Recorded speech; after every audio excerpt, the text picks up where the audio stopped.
వారి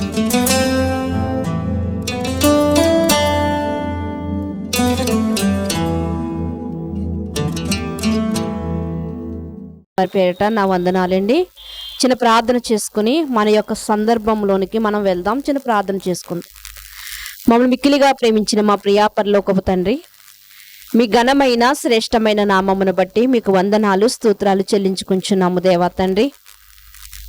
మేము ఏ పాటి వారము తండ్రి, ఎన్నిక లేనటువంటి వారము, తృణీకరింపబడినటువంటి వారము అయినప్పటికీ నా తండ్రి దేవా, మీ కుమారుని ద్వారా మాకు రక్షణ భాగ్యాన్ని అనుగ్రహించి తండ్రి దేవా, మమ్మల్ని నీతిమంతులుగా ఎంచిన తండ్రి దేవా, ఇటు రీతిగా తండ్రి దేవా, మీ నీతి కలిగినటువంటి మాటలను తండ్రి, మీ సత్యాలను తండ్రి దేవా మేము వివరించుకొనుటకు గాను మీరు మాకు ఇచ్చినటువంటి ధన్యతను బట్టి మీ కృతజ్ఞతాస్తుతులు చెల్లించుకుంటున్నాం తండ్రి. మరెందరో రాలేకపోయారు సమయానికి తండ్రి, మరెందరో తండ్రి ఆసక్తి కలిగినప్పటికీ తండ్రి దేవా తండ్రి ఎన్నో అడ్డుబండలను తొలగించుకొని రాలేకపోతున్నారు తండ్రి. అట్టి వారికి మరొక అవకాశాన్ని మీరు ప్రసాదించండి దేవా. మీ సన్నిధిలో ఒక గంట గడుపుట తండ్రి దేవా తండ్రి ఎంతో అమూల్యమైనది నా తండ్రి. కనుక నా తండ్రి దేవా దాని యొక్క విలువను తెలుసుకుని తండ్రి దేవా తండ్రి, మీ మాటలో శక్తి ఉన్నది, మీ మాటలో జీవం ఉన్నది, మీ మాట ద్వారా మా బ్రతుకులను సరిదిద్దుకోగలదాం అనేటువంటి ఆలోచన కలిగి నీ పిల్లలైన వారు నీ సన్నిధిలోనికి రావడానికి సహాయం అనుగ్రహించండి. వచ్చిన మీ పిల్లలు తండ్రి వినగల చెవి, గ్రహించగల హృదయం లోబడే జీవితాలుగా వారి జీవితాలను మలుస్తారని కోరుకుంటూ, మీరు మాత్రమే మాతో మాట్లాడమని, మీ అమూల్యమైనటువంటి స్వరాన్ని మీరు మాత్రమే మాకు వినిపిస్తారని కోరుకుంటూ, మా అందరి హృదయాలను మేము సిద్ధపాటు చేసుకున్నటకు మరొక్కసారి మాకు సహాయం చేయమని కోరుకుంటూ, మీ కుమారుడు మా రక్షకుడు అయినటువంటి యేసుక్రీస్తు వారి అతి శ్రేష్టమైన నామములే ప్రార్థన అడిగి వేడుకొనుచున్నాం పరమ తండ్రి, ఆమేన్. క్రీస్తునందు ప్రియమైన దేవుని వారలారా, గడిచిన దినము మనము ఒక చక్కటి అంశాన్ని గురించి మనం మాట్లాడుకున్నాం. అది ఏమిటి అంటే మరి నోవాహు గారిని గురించి మాట్లాడుకున్నాం ప్రియమైన దేవుని వారలారా. అయితే ఇప్పుడు మనము చదవబడినటువంటి వాక్య భాగంలో, ఇప్పుడు చదవబడినటువంటి అధ్యాయములో మనం ఈ దేనిని గురించి మనం చదివాము అంటే ప్రియమైన దేవుని వారలారా, పౌలు గారి యొక్క శ్రమలను గురించి మనము చదువుకున్నాం ప్రియమైన దేవుని వారలారా.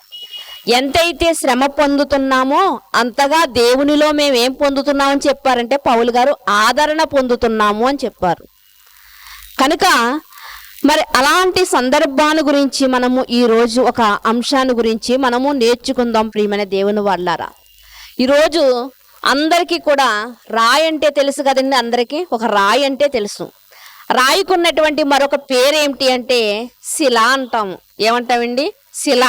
శిల అంటాము. అయితే ఈ శిల, ఈరోజు ఈ శిల లేకపోతే ఈ రాయ, దీని గురించి మనం ఆలోచిద్దాం. ఏంటంటే రాయి కోసం ఆలోచించడం ఏంటి, రాయి కోసం చెప్పుకోవడం ఏంటి బైబిల్లో అంటే అది విలువైనదా అంటే దాని యొక్క ప్రాముఖ్యత ఏంటో మనకు తెలుసుకుందాం ప్రియమైన దేవుని వారలారా. ఒక రాయి రాయిగా ఉంటే దానికి విలువ ఉండదు, కానీ ఒక శిలగా ఉంటే దానికి విలువ ఉండదు. కానీ ఆ రాయిని ఎప్పుడైతే శిల్పకారుడు సుత్తె పట్టుకుని దాన్ని ఎప్పుడైతే చెక్కుతూ ఉంటాడో, ఒక చక్కని శిల్పంగా ఎప్పుడైతే తయారు చేస్తాడో అప్పుడు దానికి విలువ వస్తుంది ప్రియమైన దేవుని వారలారా. ఒక రాయిలా ఉంటే అది ఏమవుదండి, విలువ ఉండదు దానికి. ఎప్పుడు దానికి విలువ వస్తుందంటే ఒక శిల్పకారుడు తన చేతిలో ఉన్నటువంటి పనిముట్టైనటువంటి సుత్తెతోనూ ఉలితోనూ దాన్ని చెక్కినప్పుడు, అనేక దెబ్బలు దాని మీద వేసినప్పుడు అది ఒక శిల్పంగా మలచబడిన తరువాత దానికి విలువ వస్తుంది. ఈరోజు శిల్పాలను కూడా లక్షల్లో కోట్లలో మరి వేలం పాటల్లో పాడుకుంటున్న వారు కూడా ఉన్నారు. ఇది అజంతా శిల్పం అండి అంటూ ఉంటారు, ఇది ఫలానా శిల్పం అండి, ఫలానా రాజుల కాలంలో నాటిది శిల్పం అండి అంటూ ఉంటారు. అంటే దానికి కూడా అంత విలువ ఉందంటే ఎప్పుడు వచ్చింది ఆ విలువ అంటే అది ఒక శిల్పంగా మారిన తర్వాత వచ్చింది ప్రియమైన దేవుని వారలారా. అలాగే బైబిల్ గ్రంథంలో మనం చూడగలిగితే ప్రియమైన దేవుని వారలారా, ఆ శిల్పానికి, ఆ యొక్క శిలకి ఆ ఉలి దెబ్బలు, సుత్తి దెబ్బలు తగిలిన తర్వాత విలువ వచ్చిందని మనం చెప్పుకుంటున్నాం కదా. మరి దేవుని సన్నిధిలో కూడా మనం ఎలా ఉన్నామంటే బైబిల్ గ్రంథంలో అనేక మాలు రాయబడినటువంటి మాట ఏంటంటే ఆయన కుమ్మరంట, మనమంట సారె మీద ఉన్నటువంటి మట్టి అంటున్నాడు. ఆయన కాపరంట, మనమేమో మేపబడుచున్నటువంటి గొర్రెలము అంటున్నాడు. ఇంకా మనం చెప్పాలి అంటే ఆయన ఎవరు అంటే శిల్పకారుడంట. మనం ఎవరమంట? ఏ విలువ లేనటువంటి రాయులము లేకపోతే శిలలము ప్రియమని దేవుని వారలారా. చాలాసార్లు అనుకుంటూ ఉంటాం మనము మన గృహాల్లో ఎక్కువగా మనం వాడే మాట ఏంటంటే, ఒరే ఎంత చెప్పినా నీకు వినిపించట్లేదేట్రా, నువ్వేమన్నా రాయివా, నువ్వేమైనా శిల్పానివా, కరగట్లేదేంటి అసలు అని అంటూ ఉంటాం. మనందరికీ తెలిసి ఈ మాట. ఏంట్రా ఎంత చెప్పినా నువ్వు కరగట్లేదేంటి, ఎంత చెప్పినా అంటే ఈ శిలగా ఉండిపోతే దానికి విలువ లేదు. కనుక ఇది ఎంత వాస్తవమో ఈరోజు బైబిల్ గ్రంథంలో మనం నేర్చుకుంటున్నటువంటి అంశం కూడా అంతే వాస్తవం ప్రియమైన దేవుని వారలారా. దేవుడు ఎవరు అంటే శిల్పకారుడు. మనం అందరం ఎవరు అంటే శిలలము. అంటే దేవుని చేతిలో మనం చెక్కబడాలా అంటే చెక్కబడాలి. ఆయన కుమ్మరి, ఆయనకి ఇష్టం వచ్చినట్లుగా మనిషిని చేస్తాడు. ఏమంటే ఎన్నో బొమ్మలను చేశాడు, అంటే ఎంతో మంది మానవులు చేశారు. ఏ తల్లైనా తన కుమారుని తన గర్భంలో తానే సృష్టించుకుంటుందా? నా కుమారుడు నా కుమార్తె అని చెప్తూ ఉంటాం. ఏమైనా మనమే దగ్గరుండేమో తయారు చేసామా మన బిడ్డల్ని? లేదు. ఆయన పరమ కుమ్మరై ఉన్నాడు. ప్రతి మట్టి ముద్ద లాంటి మనల్ని ఆయన తయారు చేశాడు ప్రియమైన దేవుని వారలారా. కనుక ఆయన శిల్పకారుడుగా ఉన్నాడు. మనము సారె మీద ఉన్నటువంటి మట్టము, మనము ఎలా ఉన్నామంటే శిలలమై ఉన్నాము. ఇప్పుడు ఆయన చెక్కితే మన జీవితాలు ఎలా మారతాయి అన్న దాని గురించి ఈరోజు మనం ఆలోచిద్దాము. మన జీవితాలు ఎలా మారతాయో తెలుసుకోవాలంటే మొట్టమొదట బైబిల్ గ్రంథంలో ఉన్నటువంటి భక్తులు ఎలా చెక్కబడ్డారు, విలువలేని వారి జీవితాలకి ఎలా విలువను తెచ్చుకున్నారో మనకు తెలియాలి ప్రియమైన దేవుని వాళ్ళు. ఎందుకంటే బైబిల్ గ్రంథంలో ఉన్నటువంటి భక్తుల కన్నా మించిన వారి లోకంలో ఎవరో లేరు ప్రియమైన దేవుని వాళ్ళారా. కనుక ఒకసారి ఆది కాండములోనికి మనం రాగలిగితే, ఆది కాండము ప్రారంభ కాండము అని కూడా అంటారు. దీన్ని మోషే గారు రాశారు. ఆది కాండము 41వ అధ్యాయము 38వ వచనాన్ని మీరు చూడగలిగితే, 41వ అధ్యాయము 38వ వచనం. అతడు తన సేవకులను చూచి చదవండి. అతడు తన సేవకులను చూచి ఇతని వలె దేవుని ఆత్మ కల మనుషుని కనుగొనగలమా అని అనెను. మరియు ఫరో, దేవుడు ఇదంతయు నీకు తెలియపరచును గనుక నీవలే వివేక జ్ఞానములు గలవారు లేరు. ఇక్కడ ఎవరంటే చూస్తున్నటువంటి మనం ఈ వ్యక్తి ఎవరంటే ఫరో. అంటే రాజా, అంటే రాజు కన్నా గొప్పవాడు. మనకు బాగా అర్థం కావాలి అంటే మనకు తెలుసు సీఎం గారు మనకు తెలుసు. కానీ సీఎం కన్నా గొప్పవారు ఉన్నారు. ఎవరు? గవర్నర్ గారు అని మనం చెప్పుకుంటూ ఉంటాం. అలాగే రాజు కన్నా గొప్పవాడైనటువంటి ఫరో మాట్లాడుతూ ఏమంటున్నాడంటే ఒక వ్యక్తిని గురించి మాట్లాడుతున్నాడు. ఆ వ్యక్తిని గురించి ఏమని మాట్లాడుతున్నాడు అంటే మనం చూడగలిగితే ఏమని మాట్లాడుతున్నాడు అంటే, నీవు ఎలాంటి వాడు అంటే దేవతల ఆత్మ కలిగిన వాడవు. నీవు ఎలాంటి వాడు అంటే వివేకము కలిగినటువంటి జ్ఞానము కలిగిన వాడవు అంటున్నాడు. నీవు నా ఇంటికి అధికారివై ఉండవలెను. నీలాంటి వాడే, నీలాంటి జ్ఞానము కలిగిన వాడే ఎవరండి? నీలాంటి జ్ఞానము కలిగిన వాడే నా ఇంటిలో ఒక అధికారిగా ఉండాలి. నువ్వు జ్ఞానవంతుడు, వివేకమైన జ్ఞానము కలిగిన వాడు అని చెబుతూ ఇంకా ఏమంటున్నాడు అంటే, నా ప్రజలందరూ నీకు విధేయులై ఉందురు. సింహాసన విషయములో మాత్రమే నేను నీకంటే పైవాడనయుందునని యోసేపుతో చెప్పగా, ఫరో చూడుము, ఐగుప్తు దేశమంతటా నీ మీదను నిన్ను నియమించి ఉన్నానని యోసేపుతో చెప్పెను. మరియు ఫరో తన చేతినున్న తన ఉంగరమును తీసి యోసేపు చేతికి పెట్టి సన్నపు నారబట్టలు అతనికి తొడిగించి అతని మెడకు బంగారు గొలుసు వేసి అతని 2వ రథం మీద అతన్ని ఎక్కించి అప్పుడు వందనము చేయుడని అతని ముందర జనులు కేకలు వేసిరి. అట్లు ఐగుప్తు దేశమంతటి మీదను అతన్ని నియమించెను. ఇక్కడ మనం చూడగలిగితే 43వ వచనం వరకు చూడగలిగితే ఇక్కడ కనిపిస్తున్నటువంటి వ్యక్తి ఎవరు అంటే యోసేపు గారు. యోసేపు గారిని చూసి ఫరో రాజు ఫరో చక్రవర్తి ఏమంటున్నాడు అంటే, నాయనా నువ్వు దేవతల మనసు కలిగిన వాడవు, జ్ఞానము కలిగిన వాడవు, నీకన్నా గొప్ప జ్ఞాని నా రాజ్యంలో కూడా ఎవరు లేరు. కాబట్టి నీవు నా ఇంటికే కాదు, నా ఐగుప్త దేశం అంతటికి, ఇది జరిగినటువంటి వాస్తవం. బైబిల్లో కథలు ఎక్కడ ఉండవండి, జరిగిన వాస్తవాలే ఉంటాయి. ఈ సందర్భం ఎక్కడ జరిగిందంటే ఐగుప్త దేశంలో జరిగింది. అక్కడ మాత్రమే ఫరోలు అని పిలువబడతారు. అక్కడ మనం చూడగలిగితే నువ్వు అలాంటి జ్ఞానవంతుడు కాబట్టి ఇదిగో నిన్ను నా దేశమంతటి మీద కూడా నిన్ను అధికారిగా నేను నియమిస్తున్నాను అని చెప్పంట. ఆ ఫరో గారి చేతికున్నటువంటి ఉంగరము ఆయన చేతికి తొడిగించి, చాలా ధన్యత, నిజంగా చాలా ధన్యత.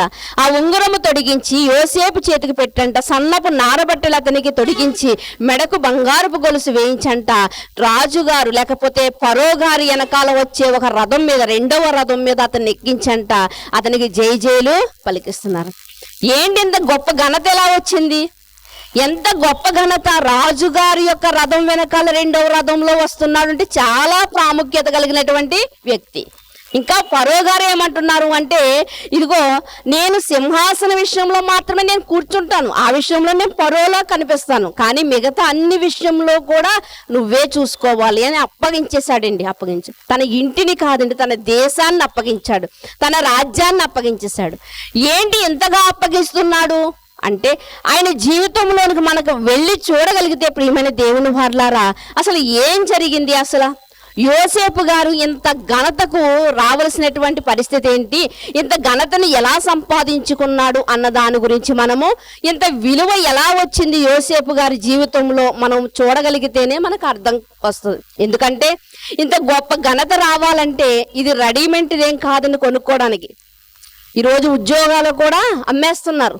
ఉద్యోగాలు కూడా ఎలా ఉన్నాయంటే మార్కెట్లో మనం అంగడి సరుకులుగా ఈరోజు ఉన్నాయి. ఇంత డబ్బు కడితే ఉద్యోగం ఇస్తాము, ఇంత డబ్బు కడితే సీట్ ఇస్తాము, ఇంత డబ్బు కడితే జాయిన్ చేసుకుంటాం స్కూల్లో. ఇవన్నీ ఎలా ఉన్నాయంటే అంగట్లో సరుకులు ఉన్నాయి. కానీ ఈ విలువ అనేది, ఘనత అనేది కొంటే వచ్చేది కాదు ప్రియమైన దేవుని వల్ల. కనుక ఎలా వచ్చిందండి మీకు అని యోసేపు గారి దగ్గరికి వెళ్ళి అడిగితేనే మనకు ఆయన చెప్తాడు. కాబట్టి ఆయన దగ్గరికి వెళ్ళి అడుగుతాం ప్రియమైన దేవుని వల్లరా. అదే ఆదికాండము 35వ అధ్యాయము 23వ వచనాన్ని మీరు చూడగలిగితే, యాకోబు కుమారులు 12. యాకోబు జ్యేష్ఠ కుమారుడగు రూబేను, సిమ్యోను, లేవి, యూదా, ఇస్సాకారు, జెబులోను, వీరు లేయా కుమారులు. రాహేలు కుమారులు యోసేపు, బెన్యామీను. చాలండి. ఇక్కడ మనం చూడగలిగితే యాకోబు గారి యొక్క సంతతిని గురించి దేవుడు పరిచయం చేస్తూ ఇక్కడ రాయిస్తున్నటువంటి ఈ మాటను మనము చూస్తూ ఉంటాం. ఇందులో లేయా కుమార్తెలు ఉన్నారు, ఇందులో రాహేలు యొక్క కుమారులు కూడా ఉన్నారు. ప్రియమైన దేవుని వల్ల ఇక్కడ మనం ఆలోచించగలిగితే ఇంతమంది కుమారుల మధ్య యాకోబు గారికి ఒకే ఒక కుమార్తె కలిగింది. అయితే ఇప్పటి వరకు మనం చదువుకున్నటువంటి యోసేపు గారిని మనం చూడగలిగితే, యోసేపు గారు ఎవరు అంటే రాహేలు యొక్క కుమారుడు. రాహేలు గారు ఎవరు అంటే యాకోబు గారు చాలా ఇష్టపడి, తన మేనమామ కూతురు ఇష్టపడి అతడు మరి ప్రేమించి తనని ఇష్టపూర్వకంగా తన యొక్క మామగారి అధికారపూర్వకంగా వివాహం చేసుకున్నటువంటి స్త్రీ. ఆమె చాలా ఇష్టపడి చేసుకున్నటువంటి స్త్రీ. ఆమెకు యోసేపు గారు పుట్టాడు. తర్వాత రెండవ గర్భఫలంగా బెన్యామీను గారు పుట్టేటప్పుడే ఆమె చనిపోయినట్లుగా మనకు కనిపిస్తుంది. ఇక్కడ మనం ఒకటి ఆలోచించాలి ప్రియమైన దేవుని వారలారా. మనము దేనినైతే ఎక్కువ ఇష్టపడుతూ ఉంటామో, దేవుణ్ణి తప్ప ఏదైతే ఇష్టపడతామో, అది ఉద్యోగం కానివ్వండి, అది అధికారం కానివ్వండి, అది కుటుంబంలో భర్త కానివ్వండి, భార్య కానివ్వండి, పిల్లలు కానివ్వండి, మరి ఏదైనా సరే దేవుడు దాన్ని పక్కకు తొలగిస్తాడు. ఎందుకంటే దేవుడు ఏం చెప్తున్నాడంటే, నాకంటే దేనిని మరి ఎక్కువగా నీవు ప్రేమించొద్దని. అది మనకి ఎక్కడ రుజువుపరచబడింది అంటే ఇదిగో యాకోబు గారి యొక్క జీవితంలో రుజువుపరచబడింది. యాకోబు గారు 14 సంవత్సరాలు కొలువు చేసి ఇష్టపడి వివాహం చేసుకున్నటువంటి రాహేలు మీద ఆయన మనసు ఉన్నదంట. దేవుడు ఏం చేశాడో తెలుసండి, రెండో బిడ్డ పుట్టేటప్పుడే ఆమెని తొలగించేశాడు. దీనిని బట్టి మనం ఆలోచన చేసుకోవాలి. దేవునికి వ్యతిరేకంగా, దేవుణ్ణి కాకుండా మనం దేనినైనా మనం ఏమన్నా ప్రాముఖ్యత ఇస్తున్నామో దేనికన్నా, ఒకవేళ ఇచ్చాము అంటే దేవుడు అది చాలా మంది పిల్లల్ని కూడా అండి చాలా ప్రేమిస్తూ ఉంటారండి. పిల్లల్ని అండి ఏది అడిగితే అది కొనేస్తూ ఉంటారు. నిజంగా గతించినటువంటి సంవత్సరాల్లో కూడా మనం చూస్తూ ఉంటాం. తల్లిదండ్రులు ఇద్దరు డాక్టర్లే. కుమారుని ఎంత గారాభంగా, ఒక్కగానొక కొడుకుని చాలా గారాభంగా పెంచారు. కుమారుడు కావాలంటే విదేశాల నుండి బండి తెప్పించారు. దేవుడు అనుకున్నాడు, ఇదిగో వీళ్ళ కుమారుడు తప్ప మరి ఎవ్వరూ కనిపించట్లేదు, దేవుడు అనేవాడు ఉన్నాడు, సర్వసృష్టికర్త అనేవాడు ఉన్నాడు, ఈ సర్వసృష్టిని కలిగించి త్రిప్పుచున్నటువంటి దేవుడు ఉన్నాడు అన్నటువంటి ఆలోచన వీళ్ళకి రావట్లేదని ఏం చేశాడో తెలుసా అండి, ఏ బండి అయితే విదేశాల నుంచి తెప్పించారో ఆ బండి మీద అతడు మృతి చెందాడు. ప్రియమైన దేవుని వల్ల దీన్ని బట్టి మనం ఆలోచించవలసినటువంటి విషయం ఏమిటంటే, దేవుని కన్నా దేనికి కూడా మనం ప్రాధాన్యతని ఇవ్వకూడదు, ప్రేమించకూడదు. ప్రియమైన దేవుని వారలారా, అయితే మనం ఇక్కడ చూడగలిగితే ఏమని రాయబడిందో చూద్దామండి. 37వ అధ్యాయము 3-4 వచనాలు చూద్దాం. 3-4 వచనాలు చూద్దాం. మరియు యోసేపు ఇశ్రాయేలు వృద్ధాప్యమందు పుట్టిన కుమారుడు గనుక తన కుమారులందరికంటే ఎక్కువగా అతన్ని ప్రేమించి అతని కొరకు విచిత్రమైన నిలువటంగిని కుట్టించెను. ఇక్కడ మనం చూడగలిగితే అందరికంటే ఎక్కువగా ప్రేమిస్తున్నాడంటే, ఎందుకు ప్రేమిస్తున్నాడంటే ఆల్రెడీ తల్లిని కూడా ఎక్కువగా ప్రేమించాడు. ఈ కుమారుడు యొక్క తల్లిని కూడా ప్రేమించాడు. ఇప్పుడు తల్లి లేదు, రాహేల్ని లేదు. ఇప్పుడు రాహేల్ని ఎవరిలో చూసుకుంటున్నాడు అంటే యోసేపు గారిలో చూసుకుంటున్నాడు. కాబట్టి యోసేపు గారిని మిగిలిన కుమారులందరికంటే కూడా ఎక్కువగా ప్రేమిస్తున్నాడంట. ప్రేమించి ఏం చేస్తున్నాడంటే, యాకోబు గారు చేసినటువంటి తప్పు ఇదేమో అనిపిస్తూ ఉంటది.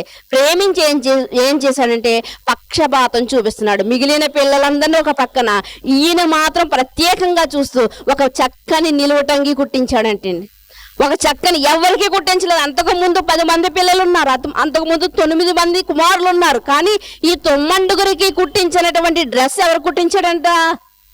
యోసేపు గారికి కుట్టించాడంట. ప్రియమైన దేవుని వారలారా, అక్కడ మనం చూడగలిగితే అతని సహోదరులు తమ తండ్రి అతనిని మనకంటే అందరికంటే ఎక్కువగా ప్రేమించడం చూచినప్పుడు వారు అతని మీద పగపట్టిరి.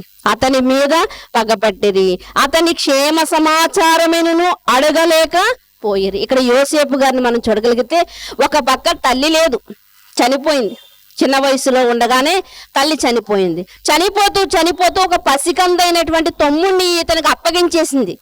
ఒక పక్క పోనీ తల్లి లేకపోయినా తండ్రి ప్రేమిస్తున్నాడని అనుకునేసరికంట ఈ ప్రేమ మరి మిగిలిన సహోదరులకి ఎలా ఉందంటే పగగా మారిందంట. ఏంటి తండ్రి మనలందరినీ పక్కన పెట్టి వీడినొక్కడినే ప్రేమించడం ఏంటి? స్వార్థాలు ఉంటాయి కదండి, మనిషిలో స్వార్థం ఉంటుంది. చిన్న పిల్లలు మనం చూసినప్పుడు కొన్ని సార్లు అంటారు, అమ్మ నువ్వు నాకంటే ఎక్కువ అన్నయ్యనే చూస్తున్నావు, నాకంటే ఎక్కువ అన్నయ్యకే పెడుతున్నావు అని, నాకంటే ఎక్కువ నువ్వు చెల్లికే పెడుతున్నావు, అన్నయ్యకి అక్కకేమో అన్ని మంచి కొంటున్నారు, అక్క అన్ని వాడేసినవన్నీ నాకిస్తున్నారు, నన్ను తక్కువగా చూస్తున్నారు. ఇలాంటివి మనం చూస్తుంటాం కదా. ఇప్పుడు ఈ అన్నదమ్ముల్లో కూడా ఏమొచ్చిందంటే భేదం వచ్చిందనమాట. ఒక పక్క తండ్రి ప్రేమను చూపిస్తుంటే ఆ ప్రేమను చూసి వీళ్ళు ఏం చేస్తున్నారంటే పగగా దాన్ని మార్చుకున్నారు. ఒక పక్క తండ్రి ఎంతో ప్రేమిస్తుంటే వీళ్ళు మాత్రం వీళ్ళ తమ్ముడిని ఏం చేశారు అంటే ఒక శత్రువులుగా భావిస్తున్నారు. నిజంగా చిన్నప్పుడేండి ఏమంటే ఇలా అన్నదమ్ములందరూ ఇలా అంటున్నప్పుడు ఆ కుమారుడు ఆ చిన్నవాడు ఎవరికి చెప్పుకుంటాడు? ఏదన్నా బాధ ఉంటే తల్లికి చెప్పుకుంటాడు. కానీ తల్లి కూడా లేదు ఆ సమయంలో. తల్లి కూడా ఈ లోకాన్ని విడిచిపెట్టి వెళ్ళిపోయింది. అలాంటప్పుడు ఆయన యొక్క బాధ ఎవరితో చెప్పుకుని ఉంటాడు? నిజంగా ఒక పక్క తనకు తమ్ముడైనటువంటి బెన్యామీన్ ఉన్నాడు, చంటి పిల్లవాడుగా ఉన్నాడు. అలాంటి సమయంలో ప్రియమైన దేవుని వారలారా ఎన్నో ఇబ్బందులు పడే ఉండాలి. ఏమంటే ఒక్కసారి తల్లి కొట్టినా తన కుమారుని, ఒకసారి బయటికి గెంటి వేసి తలుపు వేసుకున్నా అల్లరి చేశాడని మరలా కొంత సమయం పోయిన తర్వాత మరలా చేర తీసుకుంటది, తానే కొడుతుంది, తనే దెబ్బలకి మళ్ళా గాయాలకి మళ్ళా మందు రాస్తూ ఉంటది. తల్లి ప్రేమ అలా ఉంటది. అలాంటి తల్లి ప్రేమను నోచుకోని స్థితిలో ఎవరున్నారంటే యోసేపు గారు ఉన్నారు ప్రియమైన దేవుని వారలారా. యోసేపు గారు కనిపిస్తా ఉన్నారు ప్రియమైన దేవుని వారలారా. అలాంటప్పుడు అన్నలు ఆదరించవలసిన వారై ఉండి కూడా అపహాస్యం చేస్తున్నారంట. నువ్వు ఒక్కడవేరా తండ్రి కొడుకువి, అందుకనే నీకు మాత్రమే మంచి బట్టలు కుట్టిస్తున్నాడు అని అపహాస్యం చేస్తూ ఉన్నారంటే ప్రియమైన దేవుని వారలారా. అక్కడ మనకి కనిపిస్తూ ఉంటది. ఒక తండ్రి ప్రేమ అన్నల విషయంలో తమ్ముడిని ప్రేమించకుండా ఒక అడ్డుబండగా నిలబడింది ప్రియమైన దేవుని వారలారా. అంటే ఒక ప్రేమ చూపిస్తున్నటువంటి తండ్రి కొడుకుల విషయంలో ఇది మిగిలిన సహోదరులకి ఎలా ఉందంటే ఒక బాధాకరంగా కనిపిస్తూ ఉంది ప్రియమైన దేవుని వారలారా. నిజంగా చెప్పాలి అంటే యాకోబు గారి యొక్క ఉద్దేశం ఏంటంటే, నేను ప్రేమించిన నా భార్య ఎలాగో లేదు కాబట్టి ఆమె కన్న బిడ్డలనైనా నేను ప్రేమగా చూసుకోవాలనుకుంటున్నాడు. వృద్ధాప్యమందు కన్నాడు కాబట్టి ప్రేమగా చూసుకోవాలనుకుంటున్నాడు. కానీ అది అర్థం చేసుకోలేనటువంటి అన్నయ్యలు మాత్రం అతన్ని ద్వేషిస్తూనే వచ్చారు ప్రియమైన దేవుని వారలారా. చూడండి, 2వ వచనంలో చూడగలిగితే, 2వ వచనంలో అదే అధ్యాయము 2వ వచనంలో, యాకోబు వంశావళి ఇది. యోసేపు 17 ఏండ్ల వాడై తన సహోదరులతో కూడా మందను మేపుచుండెను.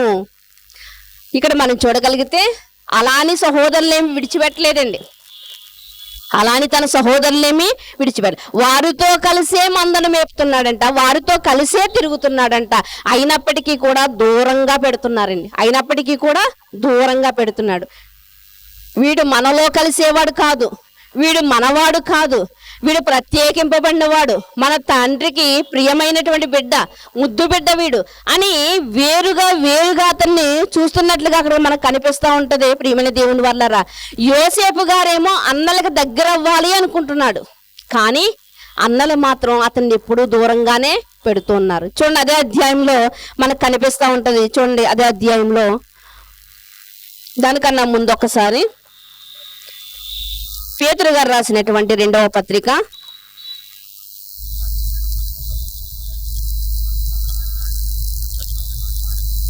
పేతురు గారు రాసినటువంటి 2వ పత్రిక 2వ అధ్యాయము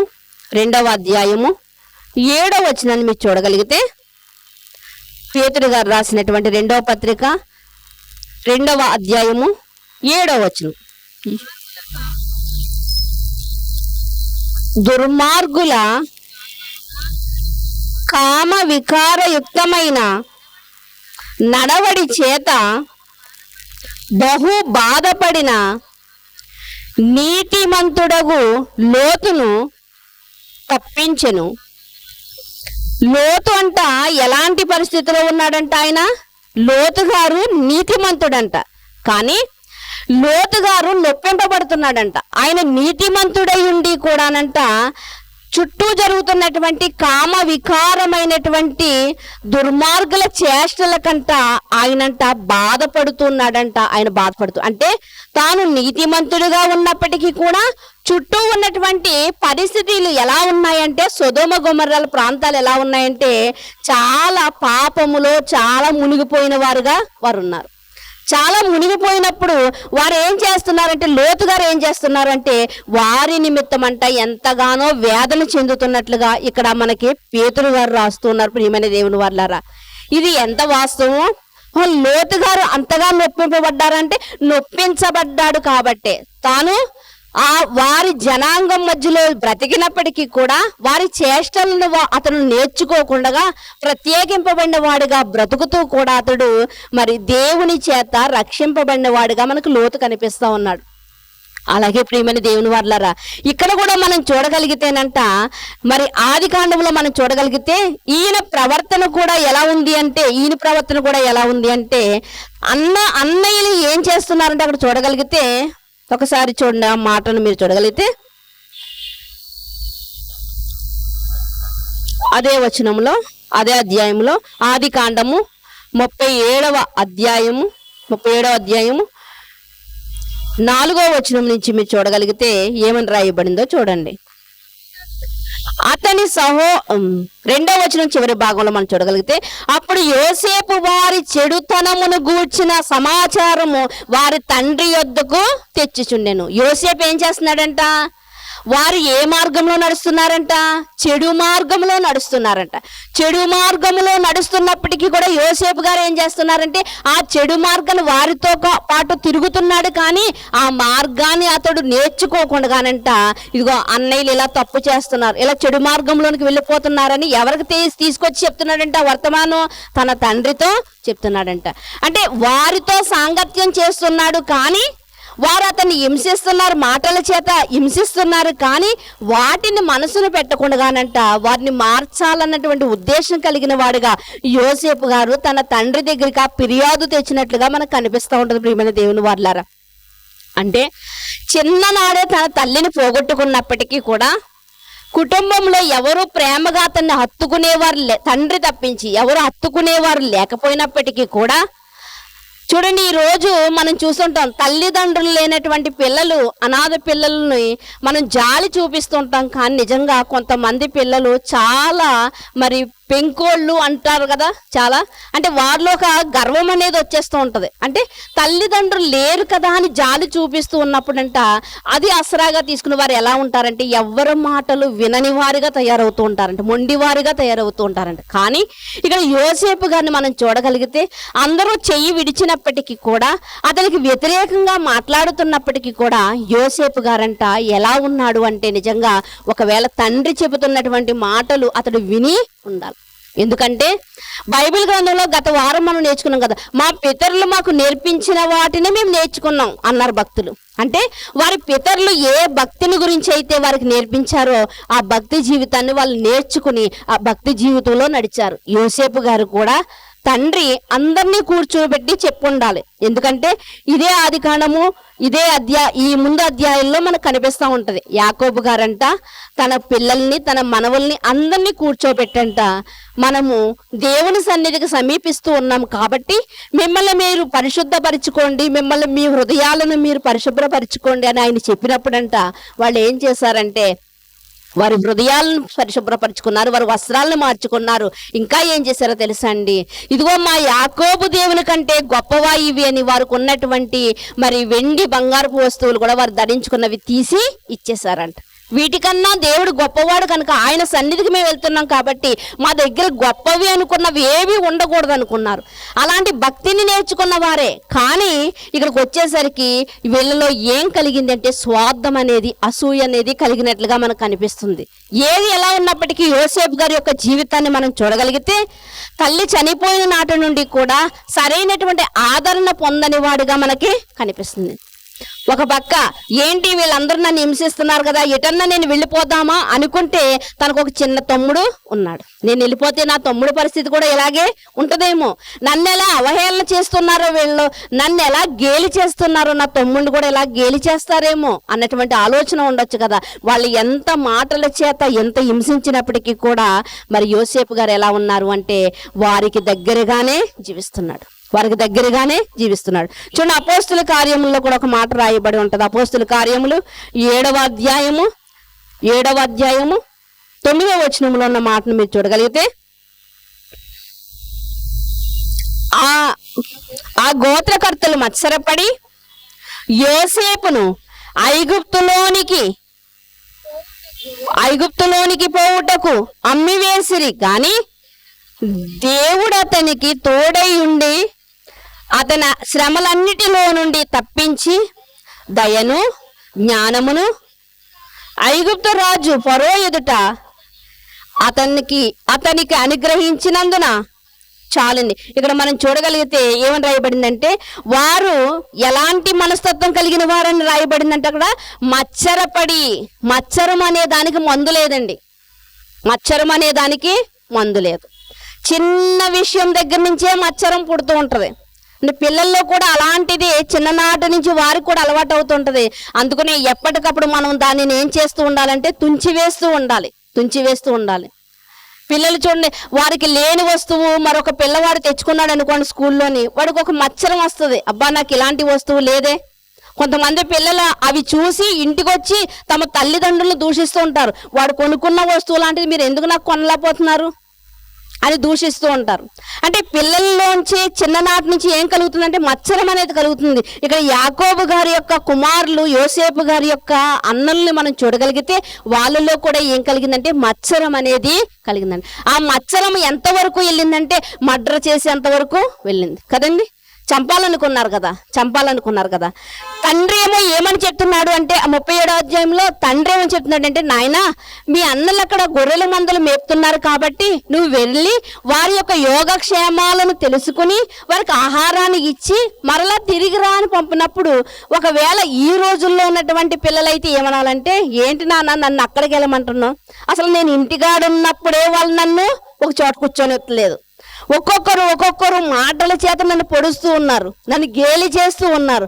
అలాంటిది నువ్వు లేకుండగా నేను ఒక్కడనే వాళ్ళు ఉన్న ప్రదేశానికి వెళితే నన్ను అసలు వదులుతారా వాళ్ళు అని అనలేదు. ప్రియమైన దేవుని వల్ల అనకుండగా తండ్రి మాటను గౌరవించి తండ్రి వెళ్ళమన్నగానేనంట మందల దగ్గరికి వెళ్ళాడంట, అన్నల దగ్గరికి వెళ్ళాడంట. వెళ్ళిన తర్వాత ఏం జరిగిందో మనం చూడగలిగితే, వాళ్ళ యొక్క మత్సరము ఎలా ఉందో మనం చూడగలిగితే, ఆది కాండము 37వ అధ్యాయంలోనికి రాగలిగితే 37వ అధ్యాయము 12వ వచనం నుంచి చూద్దామండి. అతని సహోదరులు షేకెములో తమ తండ్రి మందను మేపుటకు వెళ్ళిరి. అప్పుడు ఇశ్రాయేలు యోసేపును చూచి, నీ సహోదరులు షెకెములో మందని మేపుచున్నారు, నిన్ను వారి యొద్దకు పంపెదను రమ్మన్నప్పుడు అతడు మంచిదని అతనితో చెప్పాను. సరే తండ్రి, మంచిదే, అయితే నన్ను పంపించు. ఏదైతే సామాగ్రి నేను పట్టుకెళ్ళాలి, వాళ్ళకి ఎలాంటి భోజనం పట్టుకెళ్ళాలి, నేను ఏం అడగాలి, మంచిదైతే నన్ను పంపించు అని తానే ముందుకు వస్తున్నాడు. ప్రియమైన దేవుని వర్లారా, అంటే అన్నలు ఇంతగా చెప్పినప్పుడే ఈ మాటలన్నిటిని కూడా మనసులో పెట్టుకుంటలేదు. ఈరోజు మనం ఏం చేస్తామంటే పనికిరాని చెత్త అంతా మన ఇంట్లో పెట్టుకుంటూ ఉంటాం, కానీ పనికొచ్చే విలువైనటువంటి మాటలను మాత్రం ఎప్పటికప్పుడు ఏం చేస్తూ ఉంటాం, డిలీట్ చేసేస్తూ ఉంటాం. ప్రియమైన దేవుని వర్లారా, అలా మనసులో పెట్టుకోలేదు కనుకనే అతడు అంటున్నాడు, మంచిది తండ్రి, అయితే నేను వెళ్తాను అన్నాడు. అప్పుడు అతడు, నీ వెళ్ళి నీ సహోదరుల క్షేమమును మంద క్షేమమును తెలుసుకుని నాకు వర్తమానము తెమ్మని అతనితో చెప్పాను. ఆ కింద ఈ స్టోరీ అంతా మనకు తెలిసింది. అతడు దూరముగా ఉండగానే సహోదరులు అంటారు, ఇదిగో ఎవరు వస్తున్నారు తెలుసా, కలలు కనేవాడు వస్తున్నాడు. ఒకనాడు కలలు కన్నాడు కదా, ఇదిగో ఆ కలలకు భావం ఏంటో మన తండ్రి మనకు చెప్పాడు కదా. సూర్యుడు చంద్రుడు కూడా నాకు సాగిలి పడుతున్నారని చెప్పాడు. ఇదిగో నక్షత్రాలన్నీ నాకు సాగిలి పడుతున్నాయని చెప్పాడు. ఇదిగో వాటికి అర్థం ఏంటో మన తండ్రి చెప్పాడు కదా. అంటే మన తండ్రి తల్లి మనం అందరం కూడా ఇతనికి సాగిలి పెడతామంట అని హేళన చేసినటువంటి సమయాలు కొన్ని ఉన్నాయి. కాబట్టి ఈ కళలను బట్టి మరింత మచ్చరపడ్డారన్నమాట. ఏంటి, పెద్దవారమైనా మాకు ఇలాంటి దర్శనాలు రాలేదేంటి, తండ్రి చెప్పాడు ఇతనికి వచ్చిన దర్శనం మంచిదే అని చెప్పాడు, కాబట్టి మాకు ఇలాంటివి ఎందుకు రాలేదు, ఏదో ఒకటి మనసులో పెట్టుకుని మత్సరముతో వారు ఉన్నారు. కాబట్టి దూరముగా ఉండగానే ఒక ప్లాన్ వేసుకుంటున్నారు. ఏంటి ఆ ప్లాన్ అయితే ఏంటంటే, మనం ఎలాగైనా చంపాలి. 19వ వచనం, వారు ఇదిగో ఈ కలలు కనువాడు వచ్చుచున్నాడు, వీణ్ణి చంపి ఇక్కడనున్న ఒక గుంటలో పారవేసి దుష్ట మృగము వీణ్ణి తినివేసనని చెప్పుదము. ఏమంటున్నారండి, దుష్ట మృగం వచ్చోడు తినేసిందని మనం చెప్పొచ్చు వెళ్ళి మన తండ్రితోని. కాబట్టి వీణ్ణి ఏం చేద్దామంటే చంపేద్దాం. ఎవరు చంపుతారనుకుంటున్నారో ఆలోచించారా? ఎవరు చంపుతారనుకుంటున్నారంటే, ఒక తమ్ముడిని ఒక అన్నలు చంపుతారనుకుంటున్నారు. ఈ రోజు మనం చూస్తున్నాం కదండి, ఆస్తుల కోసం చిన్న పిల్లల్ని చంపుతున్నారు, ఆస్తుల కోసం కిడ్నాప్ చేస్తున్నారు. అంటే వీళ్ళే వారసులు కనుక వీళ్ళని చంపేస్తే ఆ యొక్క ఆస్తిపాస్తులు మాకు వస్తాయని ఈ రోజు ఎన్ని జరగట్లేదు, ఎన్ని మనం చూడట్లేదు. కానీ వీళ్ళ ఆస్తుల కోసం కాదండి, తండ్రి ప్రేమ వీడొక్కడికే దక్కుతుంది. కాబట్టి వీడిని ఏదో ఒకటి మనం చెయ్యాలి, ఏదో ఒకటి చెయ్యాలని ఏమంటున్నారంటే, వీడిని చంపి ఇక్కడ పాతి పెట్టేసి ఇదిగో దుష్ట మృగాలు తినేసాయని చెబుతాం రండి అని వారు ఆలోచన కలిగి ఉండగా, అందులో పెద్దవాడైనటువంటి అన్న, ఇక్కడ మనం జ్ఞాపకం చేసుకోవాలి. ఒక కుటుంబంలో ఒక అన్న ఉన్నాడంటే ఏంటి అతని స్థానం అంటే తండ్రి స్థానం అని చెప్తా ఉంటారు. మనకి కూడా పూర్వీకులు మాట్లాడుతుంటారు. అంటే ఈ యొక్క కుటుంబంలో ఎవరు పెద్దవాడు అంటే రూబేను గారు పెద్దవాడుగా కనిపిస్తున్నాడు. ఎవరండి? రూబేను గారు. రూబేను గారు ఒక తండ్రి స్థానాన్ని తీసుకుని మాట్లాడుతున్నాడు. అయ్యో, మన రక్త సంబంధిని మనం ఎలా చంపుతాం? మన రక్త సంబంధిని మనం చంపొచ్చా? అలా చేయకూడదు కనుక వాడిని చంపకండి అని ఏమంటున్నాడంటే, మీ కోపం తీరేంత వరకు నిజంగా ఆయన ఆ ఉద్దేశంతోనే గుంటలో వేయమన్నాడు. ఇది ఇక్కడ ఒక గుంట ఉంది, ఈ గుంటలో పడవేయండి అన్నాడు. ఎందుకంటే వాళ్ళ కోపం తగ్గిన తర్వాత మరలా తీసి తమ్ముడిని ఇంటికి తీసుకువెళ్ళొచ్చు. ఎందుకంటే చివరి వాడైన తమ్ముడి బాధ్యత ఎవరి మీద ఉందంటే పెద్దవాడైన అన్న మీద ఉంది కాబట్టి. అయితే ఈ గుంటలో పడవేసి, ఇదిగో మనం గుంటలో పడవేద్దాము రండి అని చెప్పినప్పుడంట ఆయన ఉండగా గుంటలో పడవేశారు. తర్వాత మనం చూసేసరికి రూబేను గారు లేని సమయంలో వీళ్ళు ఏం చేశారంటే ఈ గుంటలో ఉంటే మనకు లాభం ఏంటి? కాబట్టి వీడిని అమ్మివేసి సొమ్ము చేసుకుందాం మనం అని ఏం చేశారు అంటే, అటుగా వెళ్తున్నటువంటి ఐగుప్తీయులకి అతన్ని అమ్మివేసినట్లుగా మనకి ఇక్కడ కనిపిస్తూ ఉంటుంది ప్రియమైన దేవుని వాళ్ళారా. అప్పుడు చూడండి, అక్కడ 25వ వచనం నుంచి చూడగా, వారు భోజనము చేయ కూర్చుండి కన్నులెత్తి చూడగా ఐగుప్తులకు తీసుకుని పోవుటకు గుగ్గిలము మస్తకయ్య బోళమును మోయిచున్న ఒంటెలతో ఇస్మాయేలీలైన మార్గస్థులు గిలాదు నుండి వచ్చుచుండిరి. అప్పుడు యోధా, మనము మన సహోదరుని చంపి వాని మరణమును దాచిపెట్టినందున ఏమి ప్రయోజనము? ఈ ఇస్మాయేలులకు వానిని అమ్మివేయుదము రండి, వాడు మన సహోదరుడు, మన రక్త సంబంధి కదా. కొంచెం ప్రేమ కలిగిందండి. ఎప్పుడైతే పెద్ద అన్న చెప్పాడో కొంచెం ప్రేమ కలిగి, ఇదిగో వాడిని చంపడానికి ఎలా అయినా మన రక్త సంబంధి కదా, చంపొద్దు, అమ్మి పాడేద్దాం అని చెప్పి అతన్ని అమ్మి వేసినట్లుగా మనకు కనిపిస్తూ ఉంటుంది ప్రియమైన దేవుని వాళ్ళారా. మిద్యానీయులైన వర్తకుల మీదుగా వెళ్ళుచుండగా వారు ఆ గుంటలో నుండి యోసేపును పైకి తీసి ఆ ఇస్మాయేలీలకు 20 తులముల వెండికి అతన్ని ఎన్ని తులాల కంటండి? 20 తులాల వెండికి అమ్మేశారండి. ఎవరిని? యోసేపు గారిని ప్రియమైన దేవుని వాళ్ళారా. అన్నల్ని నమ్ముకుని వెళ్ళాడు కానీ వాళ్ళు మాత్రం తమ్ముడిని అమ్ముకున్నారు ప్రియమైన దేవుని వాళ్ళారా. ఒకనాడు యేసుక్రీస్తు వారు తనతో పాటు తిరుగుతున్నటువంటి 12 మందిని చాలా నమ్మాడు. నేను మాత్రమే చేయుట కాదు, మీరు కూడా చేస్తారు భవిష్యత్తులో అద్భుత కార్యాలు, ఆశ్చర్య కార్యాలు. మీరు ఎలాంటి వారు అవుతారు అంటే, ఇదిగో చేపలు పట్టేవారుగా మీరు ఉన్నారు కదా, కానీ మీరు ఎలాంటి వారు తెలుసా? మీరు మనుషులు పట్టే జాలర్లు అవుతారు. మిమ్మల్ని చూసిన వారు ఏమని మాట్లాడుకుంటారంటే, ఇదిగో భూమిని తల క్రిందులు చేయవారు ఇక్కడికి కూడా వచ్చి ఉన్నారని మిమ్మల్ని గూర్చి చెప్పుకుంటారు. ఇంతగా ఎదిగింపచేసి వాళ్ళ మీద ఇంత నమ్మకం పెట్టుకుంటే యేసుక్రీస్తు వారు వాళ్ళు ఏం చేశారండి? వాళ్ళలో ఒకడైనటువంటి ఇస్కరియోతు యోధా ఏం చేశాడంటే ఆయన్నే అమ్మి వేసుకున్నాడు.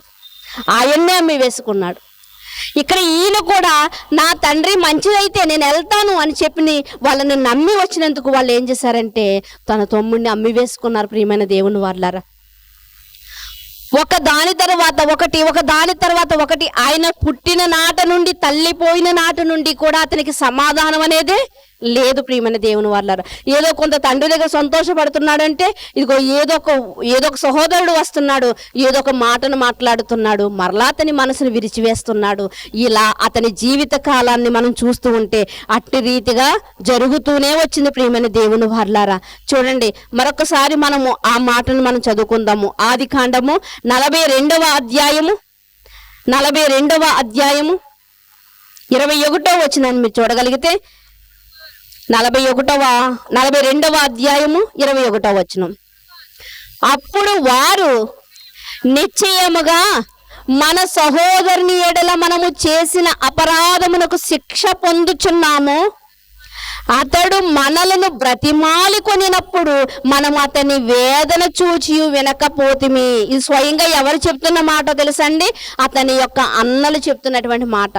గుంటలో వేసినప్పుడంట, లేకపోతే గుంటలో నుండి తీసి అమ్మి వేస్తున్నప్పుడంట అతడంటే ఎంతగా బతిమాలుకున్నాడంట. అన్నయ్య నన్ను వదిలిపెట్టండి అయ్యా, నన్ను లేకపోతే మీకు దూరంగా వెళ్ళిపోతాను, లేకపోతే మీకు కనిపించకుండా నేను ప్రవర్తిస్తానయ్యా, ఇదిగో మీరు ఏది చెప్తే నేను వింటానయ్యా, మీకోసం మంచిగా చెప్తాను నాన్నకి. ఇలా ఎంతో బతిమాలుకుని ఉంటాడండి, ఎంత బతిమాలుకున్నప్పటికీ కూడానంట ఆ రోజు వారు వినలేదంట. ఎవరు చెప్తున్నారు? వారే చెప్తున్నారు. మనం మన సహోదరుని ఎడల చేసిన అపరాధములకు శిక్ష అనుభవిస్తున్నాం. ఏదైనా చేసామంటే చాలా చాలా మంది అండి, ఒక మూర్ఖుడు కానివ్వండి, ఒక దుష్టుడు కానివ్వండి, తను వెళ్తున్నటువంటి మార్గం చాలా మంచిది అనుకుంటూ ఉంటాడు, చాలా మంచిది అనుకుంటాడు. ఇదిగో ఇతరులని ఎలా అయినా నేను తొక్కి నేను పైకి లేచాను అనుకుని కొంతమంది మనకు కనిపిస్తూ ఉంటారు.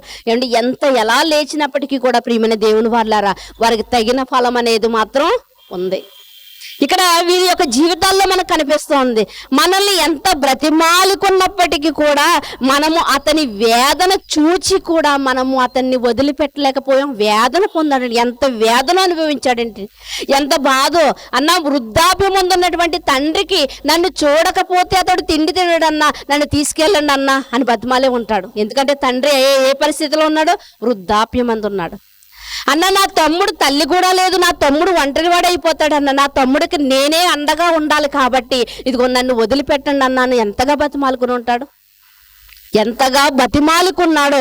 వారు నిజంగా జీవితంలోకి వెళ్ళి చూస్తే మనకు కనిపించలేదేమో కానీ వారి మాటల్లో, స్వయంగా వారి మాటల్లోనే ఇదిగో మన తమ్ముడు మనల్ని ఎంత బతిమాలుకున్నప్పటికీ అతని వేదన చూచి మనం ఆ రోజు వినలేదు. ఎందుకు వినలేదంటే వారి మనోనేత్రాలు మూసుకుపోయాయి. తమ్ముడు రక్త సంబంధి అన్నటువంటి ఆలోచన కూడా లేదండి. ఈరోజు కోపం వచ్చేసరికి, మనిషిలో కోపం వచ్చేసరికి కూడా బంధాలు ఉండవు, బంధుత్వాలు ఉండవు, ఏమీ ఉండవు. ఈ రోజుతో వెళ్ళిపోతుంది ఇది అనుకుంటూ ఉంటారు చాలా మంది. మాటలు వదిలేవారు, చేతలు వదిలేవారు చాలా మంది మనం చూస్తూ ఉంటాం ప్రియమైన దేవుని వాళ్ళారా. అలాగే అనుకున్నారు, ఇదిగో వీడి పేడ ఎరగడైంది మనకి, ఇంకా ఎవరిని చూసి మన తండ్రి పొగుడుతాడు, ఎవరికి కొత్త బట్టలు కుట్టేస్తాడు అన్నటువంటి ఆ యొక్క ఆలోచనలోనికి వెళ్ళిపోయారు. ఇప్పటితో ఇంకా ఇతని జీవితం సమాప్తం అయిపోయింది అనుకున్నారు, ఇప్పటితో ఈ జీవితం సమాప్తం అయిపోయింది అనుకున్నారు. కానీ ప్రియమైన దేవుని వాళ్ళారా, దేవుడు ఎలాంటి వాడు అంటే ఎవరినైతే మనం తృణీకరిస్తామో వారి దగ్గరికే మనల్ని మళ్ళా వెళ్ళేటట్లు చేస్తాడు. మనం ఎవరినైతే కించపరుస్తామో, ఎవరినైతే మనం తక్కువ చేసి మాట్లాడతామో వాళ్ళ దగ్గరికే మనల్ని వెళ్ళేటట్లుగా చేస్తాడు. ఫరో ఎవరంటే చాలా గొప్పవాడండి. కానీ ఒక సాదాసీదా అయినటువంటి మోషే గారంట ఫరో దగ్గరికి వెళ్ళినప్పుడు ఫరో అంటున్నాడు, మహాప్రభు మీరు వెళ్ళిపోండి బాబు, మీ జనాలను తీసుకుని మీరు వెళ్ళిపోండి అంటున్నాడు. మహాప్రభు అంటున్నాడు అంటే ఫరోకి దేవుడుగా నిలబెట్టాడు దేవుడు. ఎవరినైతే మనం కించపరుస్తామో, ఎవరినైతే మనం తక్కువగా చూస్తూ ఉంటామో నిజంగా మనకు తెలిసినటువంటి మార్గదర్శులు లేకపోతే మహనీయులు ఉన్నారు చూసారా, వాళ్ళు కూడా ఎన్నో హింసలు పొందొచ్చిన వాళ్ళేనండి, ఎన్నో హింసలు పొందొచ్చిన వారే. కానీ అలాంటప్పుడు వాళ్ళని అనేక మంది విమర్శించినప్పటికీ కూడా వారు ఏ విషయంలో కూడా వారు సిగ్గుపడలేదు ప్రియమైన దేవుని వాళ్ళారా. ఇక్కడ యోసేపు గారి యొక్క జీవితాన్ని కూడా మనం చూడగలిగితే ఎంతగా బతిమాలుకున్నాడు అంట. నాన్న నా కోసం బెంగ పెట్టుకుంటాడు. తన తండ్రికి కుమారుడుకున్నటువంటి బంధం ఎలాంటిది అంటే నిజంగా అక్కడ మనం చూడగలిగితే ప్రియమైన దేవుని వాళ్ళారా, ఆ 37వ అధ్యాయంలోనే మనం చూడగలిగితే ఆ మాటలు మనకు కనిపిస్తూ ఉంటాయి. చూడండి ఒకసారి 33వ వచనం నుంచి చూద్దామండి. 37వ అధ్యాయం 33 నుంచి మీరు చూడగలిగితే, అతడు దానిని గుర్తుపట్టి అంటే అమ్మి వేసిన తర్వాత, యోసేపు గారిని అమ్మి వేసిన తర్వాత ఒక గొర్రె పిల్లను కోసి దాని రక్తాన్ని ఒక గుడ్డకి, ఒక క్లాత్కి దాని రక్తాన్ని పామి, ఒక క్లాత్ అంటే ఏంటంటే యోసేపు గారు వేసుకున్నటువంటి నిలువుటంగి అండి, దానికి పామి ఆ నిలువుటంగిని తెచ్చి వృద్ధాప్యమందు ముసలివాడైనటువంటి తండ్రికి చూపించి, ఇదిగో ఈ వస్త్రం చూడు, ఈ యొక్క కుర్తా చూడు, ఈ యొక్క నిలువుటంగి చూడు, ఇది నీ కుమారుడిదేనా అన్నప్పుడు, నా కుమారుడు అన్నప్పుడు, అయితే నీ కుమారుడిని ఏం తినేసింది, దుష్టమృగం తినేసింది. అక్కడ కథ బాగా అల్లేశారండి, తండ్రిని నమ్మించేశారు. అప్పుడు తండ్రి పరిస్థితి ఏంటో చూడండి ఒక్కసారి మీరు చూడగలిగితే, యాకోబు తన బట్టలు చింపుకొని తన కుమారుని నిమిత్తము నడుములకు గోనె పట్టా కట్టుకుని అనేక దినములు తన కుమారుని నిమిత్తము అంగలార్చుచుండగా అతని కుమారులందరూ అతని కుమార్తెలందరూ అతనిని ఓదార్చుటకు యత్నము చేసిరి.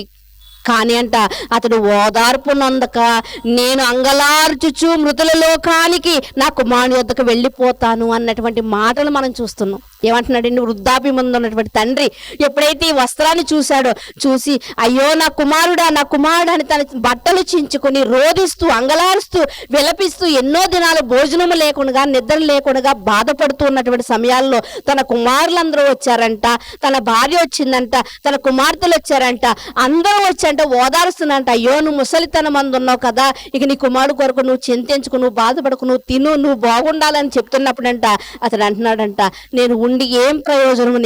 నేను ఏడుస్తూనే నేను చనిపోయి మృతుల లోకానికి వెళ్ళి అక్కడైనా నా కుమారుని నేను కలుసుకుంటాను అంటే యోసేపు గారి మీద ఉన్నటువంటి యాకోబు గారి యొక్క ప్రేమ ఏంటి ఇక్కడ మనకి తెలుస్తుంది. యోసేపు గారు తన తండ్రిని నిజంగా దృష్టిలో పెట్టుకుని ఆ రోజు గోతిలో ఉన్నప్పుడు ఎంతగానో అతడు వారిని మరి అడిగి ఉండాలి, బ్రతిమాడుకుని ఉండాలి. అయ్యో నాన్న నా కోసం ఇంతగా బెంగెట్టుకుంటాడు, నన్ను తీసుకెళ్ళండి అని ఎంతగానో రోధించి ఉండాలి ప్రియమైన దేవుని వాళ్ళారా.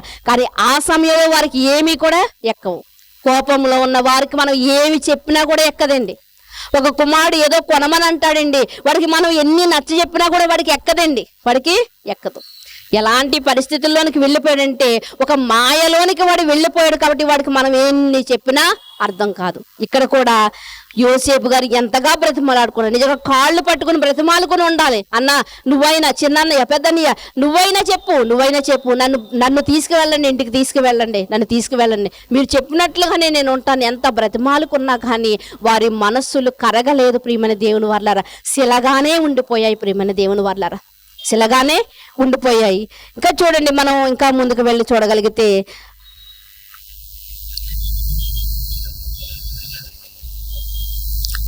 38వ అధ్యాయము అతని జీవితంలో మరొక సిచ్యువేషన్ మనం చూడగలిగితే 38వ అధ్యాయము 6వ వచనంలో చూడండి ఒకసారి. యూదా క్షమించండి 39వ అధ్యాయము 6వ వచనం నుంచి మనం చూడగలిగితే,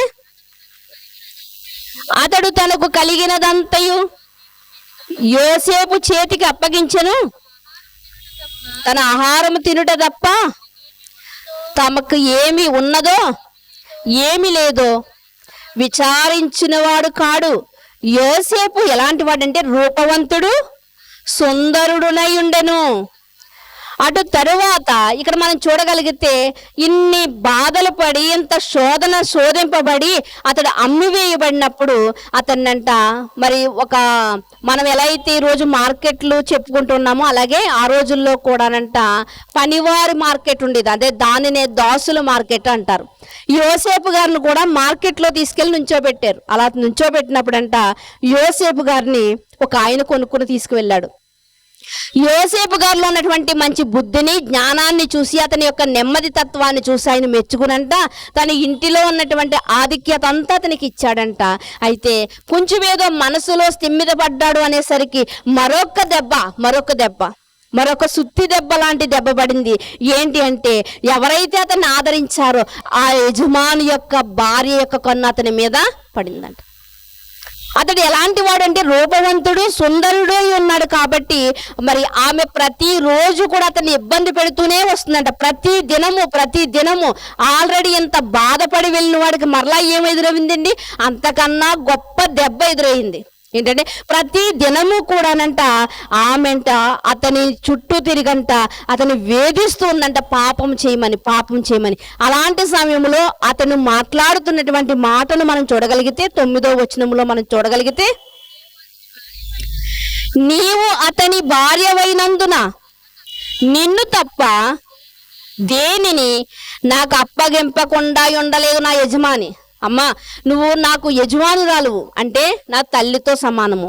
నిన్ను తప్ప ప్రతీది కూడా నాకు అప్పగించాడు. నీవు ఆయన భార్యవైనందుకు నిన్ను తప్ప ప్రతీది నాకు అప్పగించాడు. కాబట్టి ఏమంటున్నాడు అంటే అక్కడ, నేనిట్లు ఇంత ఘోరమైన దుష్కార్యము చేసి దేవునికి విరోధముగా పాపము కట్టుకొందునని తన యజమానుని భార్యతో అనెను. అయినప్పటికీ కూడా ఆమె వినలేదు. ఎందుకంటే కామంతో కళ్ళు మూసుకుపోయాయి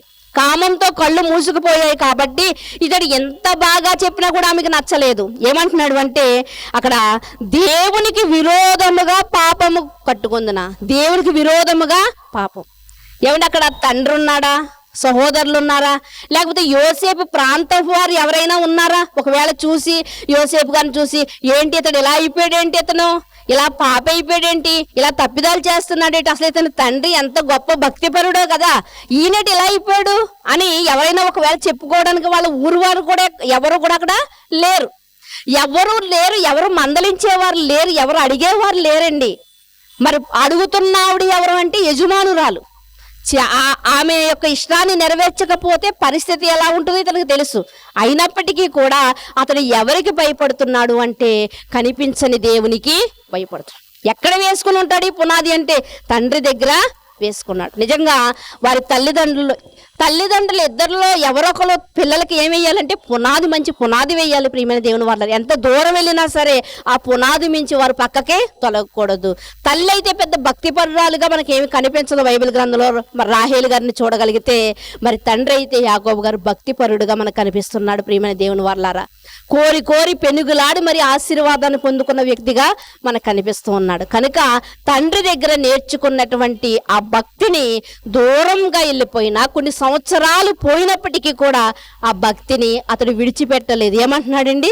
దేవునికి విరోధముగా నేను పాపం చేయనా, నా దేవునికి విరోధమైనది ఏదైనా ఉంటే అది మొదటి మాటలో లేకపోతే మొట్టమొదటిగా ఏదైనా విరోధమైనది ఉందంటే జారత్వమే. అలాంటి జారత్వాన్ని నేను చెయ్యాలా? నేను చెయ్యను. నువ్వే శిక్ష విధించుకుంటావు విధించుకొని. అప్పటి వరకు వెనక తిరుగుతున్నటువంటి ఆమె, తన ఇష్టాన్ని నెరవేర్చమని తిరుగుతున్నటువంటి ఆమె వెంటనే ఆమె ఏం చేసిందంటే తన మాటను మార్చింది. ఇదిగో మీరు ఒక బానిసగా తీసుకొచ్చినటువంటి వ్యక్తి నా వెంట తిరుగుతున్నాడు అని చెప్పింది. చూసారా? అందుకనే అంటారండి, ఆడది తలుచుకుంటే ఆ రోజుల్లో ఏమయ్యాయంట? రాజ్యాలు కూలిపోయాయంట. నిన్న కూడా మనం మాట్లాడుకున్నాం కదా, చాలా మంది ఎలా ఉన్నారంటే కొండెగత్తెలుగా ఉన్నారంట. అపోస్తలుడైన పౌలు గారు చెప్పినట్లుగా ఏం చేస్తున్నారంటే ప్రతి కుటుంబాల్లోని కూడా ఏం చేస్తున్నారంటే వాళ్ళు చిచ్చు పెడుతున్నారండి. దేని ద్వారా? బెత్తడంత నాలుక ద్వారా. అంటే నాలుక ఏం చేస్తుందంట? 6 అడుగుల దేహాన్నంట పాప ప్రపంచంలోకి ముంచేసేది ఏంటి అంటే ఈ చిన్న అవయవమైనటువంటి నాలుక. నిన్న నేర్చుకున్నాం మనం. కనుక ఆ రోజు మనం చూడగలిగితే ఈ చిన్న నాలుకనే త్రిప్పి మాట్లాడుతుంది. తిరిగింది ఎవరు? అసలు యోసేపు గారి వెంట తిరిగింది. దినదినము అతన్ని బాధించింది ఎవరంటే ఆమె. కానీ ఇప్పుడు ఏమని చెప్తుందంటే ఇతడు రోజు నా వెంట తిరిగి నన్ను బాధిస్తున్నాడు, తన ఇష్టాన్ని నెరవేర్చమని నా వెంట తిరుగుతున్నాడు అని చెప్పింది. ఇప్పుడు బానిస మాట నమ్ముతారా? లేకపోతే పరదేశిగా వచ్చిన వాడి మాట నమ్ముతారా? యజమానురాలు మాట నమ్ముతారా అంటే యజమానురాలు మాట, స్వదేశంలో ఉన్న వారి మాటే నమ్ముతారు. చూడండి, మనం కొన్ని గొడవలను మనం చూస్తూ ఉంటాం, రోడ్డుపై జరుగుతూ ఉంటాయి మాట. ఇప్పుడు మన ప్రాంతం వాడైతే చాలా మంది మూగుతూ ఉంటారు, అతనికి సపోర్ట్ చేస్తూ ఉంటారు. కానీ అవతల వాడు వేరే ఊరు వాడు అనుకోండి, అప్పుడు ఏం చేస్తారు? అతన్ని చులకన చేస్తూ ఉంటారు. ఇక్కడ కూడా పరిస్థితి అలా జరిగింది. యోసేపు గారు అమ్మి వేయబడిన తర్వాత కానివ్వండి, లేకపోతే తల్లి చనిపోయిన తర్వాత కానివ్వండి, ఎన్ని దెబ్బలైతే తిన్నాడో ఆ దెబ్బలకు అన్నిటికన్నా గొప్ప దెబ్బ ఏదంటే ఇదే. తొందరగా కోలుకోలేకపోయాడు. ప్రియమైన దేవుని వారలారా, అంటే మనం ఇక్కడ ఆలోచన చేయగలిగితే ప్రియమైన దేవుని వారలారా, ఒక బలమైనటువంటి దెబ్బ నుండి అతను కోలుకోవడానికి కొన్ని దినాలే పట్టింది. ప్రియమైన దేవుని వారలారా, ఇక్కడ మనం ఆలోచించవలసిన విషయం ఏమిటి అంటే ఒక దెబ్బ తర్వాత ఒక దెబ్బ, ఒక దెబ్బ తర్వాత ఒక దెబ్బ. ఎందుకు అతని జీవితంలో ఎలా జరుగుతుంది? అతను ఏమైనా నీతి తప్పిన వాడా? లేదు కదా. కనిపించకపోయినా దేవుని యందు ఎలా ఉంటున్నాడు అంటే అతను చాలా భయం కలిగినటువంటి భక్తి చేస్తున్నవాడుగా కనిపిస్తుంది. అసలు నిజంగా దేవుణ్ణి ఆయన నిందించాలి, అంతే కదండి. దేవుణ్ణి నిందించాలి. ఏంటి తండ్రి, చిన్నతనంలో నా తల్లిని నాకు దూరం చేశావు, నా తండ్రి ఏదో నన్ను ప్రేమిస్తున్నాడంటే నా తండ్రిని దూరం చేశావు, ఉన్న 9 మంది నా సహోదరులు ఉన్నప్పటికీ వారి ప్రేమకు నేను నోచుకోలేకపోయాను, ఏదో నేను బ్రతుకుతారంటే వాళ్ళలోనే ఒక మనసును కలిగించి నువ్వేమో నన్ను ఇలా గెంటి వేశావు, ఏదో ఇక్కడ ఆదరణ పొందుతున్నానంటే ఇక్కడేమో మరలా ఈమె మనసులో వేరే ఉద్దేశం కలిగి మరలా ఇలా అయిపోయింది. నేను ఎలా నమ్ముతానంటే భయం కలిగిన భక్తితోనే కదా నీ భక్తి జీవితంలో సాగుతున్నాను, అయినా నాకు ఈ పరిస్థితి ఏంటి? అసలు ఉన్నావా దేవుడు? అసలు ఉంటే ఏంటి ఈ పరిస్థితి అనాలి. ఈరోజు చాలా మంది అలాగే కదా అంటారు. అడిగినది ఇవ్వకపోయినా, ఏదైనా దేవుడి సన్నిధిలో మనం పెట్టుకున్న అంశం నెరవేరకపోయినా ఏమంటారంటే దేవుడా ఉన్నావా, అసలు ఉన్నావా అని ప్రశ్నిస్తారు. అంటే దేవుడు ఉంటే నీకేమని నిరూపించుకోవాలంటే నువ్వు అడిగింది ఇచ్చేయాలన్నమాట. మనం ఇస్తామండి అలా మన పిల్లలకు అడిగిన వెంటనే ఇవ్వం. మన మన ఇంట్లో చిన్న పిల్లలు ఉన్నారండి, ఒక చాకుని అడుగుతాడు, కత్తిని అడుగుతాడు, మనం ఇచ్చేస్తామండి. ఎందుకు ఇవ్వం? వాడికి ఇచ్చే వయసు ఇప్పుడు మనం ఆ వస్తువు ఇవ్వడానికి వాడి వయసు అంతా కాదు. వాడు పెద్దవాడు అయిన తర్వాత వాడు అడగకపోయినా కూడా మనము ఈ వస్తువు తీసి అక్కడ పెట్టమ్మా అని చెప్తూ ఉంటాం. అంటే ఏ వయసులో ఏది ఇవ్వాలో మనకు బాగా తెలుసు. మనకే బాగా తెలిసినప్పుడు ఏ సమయం అందు ఏది ఇవ్వాలో దేవుడికి తెలీదా? అందుకనే మనం అడిగిన వెంటనే ఏది దేవుడు ఇవ్వడండి. ఒకవేళ ఇస్తే ఎలా ఉంటుందంటే మన పరిస్థితి గర్వాంధులం అయిపోతాం. కనుక ప్రియమైన దేవుని వాళ్ళారా, యోసేపు గారి యొక్క జీవితంలో మనం చూడగలిగితే అడుగడుగున శ్రమలు పొందుతూనే ఉన్నాడు. దెబ్బ మీద దెబ్బ పడుతూనే ఉంది. అయినప్పటికీ కుప్పకూలిపోలేదు. దేవుడా ఏంటి ఇలా చేస్తున్నామని నిందించలేదు. ప్రియమైన దేవుని వాళ్ళారా, చూడండి మరొక మాట మనం ముగించుకుందామండి. మాట చూడగలిగితే ప్రసంగి గ్రంథము మనందరికీ తెలిసినటువంటి మాట 11వ అధ్యాయం 9వ వచనంలో ఉన్నమాట. ప్రసంగి గ్రంథము 11వ అధ్యాయము 9వ వచనంలో ఉన్నటువంటి మాటను మీరు చూడగలిగితే, యవ్వనుడా నీ యవ్వనమందు సంతోషపడము, నీ యవ్వన కాలమందు నీ హృదయం సంతృప్తిగా ఉండనిమ్ము, నీ కోరిక చొప్పున నీ దృష్టి యొక్క ఇష్టము చొప్పున ప్రవర్తింపము. అయితే ఇక్కడ చూడగలిగితే ఓ యవ్వనుడా అంటున్నాడంటే, ఎలాంటి యవ్వనుడన్నా సరే నా ఇష్టం అంటూ ఉంటాడు చూసారా, అలాంటి వాణ్ణి ఓ యవ్వనుడా నిన్నే అని పిలుస్తూ దేవుడు అంటున్నాడంటే, నీ ఇష్టం చొప్పున నువ్వు నెరవేర్చు. యవ్వనుడా, నీకు యవ్వన బలం ఉంది కాబట్టి నువ్వు ఏది చెయ్యాలంటే అది చేయగలదు, ఏది సాధించాలంటే అది సాధించగలదు. ఎందుకంటే వృద్ధాప్యం మందు సాధించగలరండి? వృద్ధాప్యం మందు తేరి చూడగలరా? నీ దృష్టి ఇష్టం నీ కన్ను చూపు ఏదైతే చూస్తుందో అది నువ్వు చెయ్యాలనుకుంటున్నావో చేసే. కాకపోతే ఒకటి గుర్తించుకో అని చెప్తున్నాడు. ఏంటి అది అంటే మనం చూడగలిగితే ఒక తీర్పు దినం అనేది ఒకటి ఉంది. అందులో నువ్వు తక్కెడలో వేసి చూస్తే నువ్వు ఒకవేళ తేలికైపోతావేమో, ఆ రోజు లెక్క నువ్వు అప్పగించుకోవాలేమో. కాబట్టి నువ్వు చేస్తున్న ప్రతిదీ కూడా నువ్వు ఎలాంటి చేస్తున్నావు జ్ఞాపకం ఉంచుకో. ఇప్పుడు ఈ మాట ఎవరికి గుర్తొచ్చి ఉంటుందండి? నిజంగా యోసేపు గారు గుర్తొచ్చి ఉంటుంది. అందుకనే యవ్వన కాలంలో ఉన్నటువంటి యోసేపు గారు తప్పిదము చేయడానికి ఆస్కారం ఉన్నప్పటికీ కూడా అవకాశం ఉన్నప్పుడు ఒక అవకాశమే అనుకోవాలి. నిజంగా ఆమె ఇష్టాన్ని నెరవేరిస్తే ఈయన గొప్ప స్థితిలోనికి వెళ్ళిపోతాడు. కానీ దానికి ఒప్పుకోలేదు. ఎందుకంటే ఒక తీర్పు దినం అనేది ఉంది. ఇది దేవుడికి విరోధమైనటువంటి కార్యం అని తెలుసుకున్నాడు. కనుక ప్రియమైన దేవుని వాళ్ళారా, మరి మన జీవితాల్లో మనం ఎలా ఉన్నాం?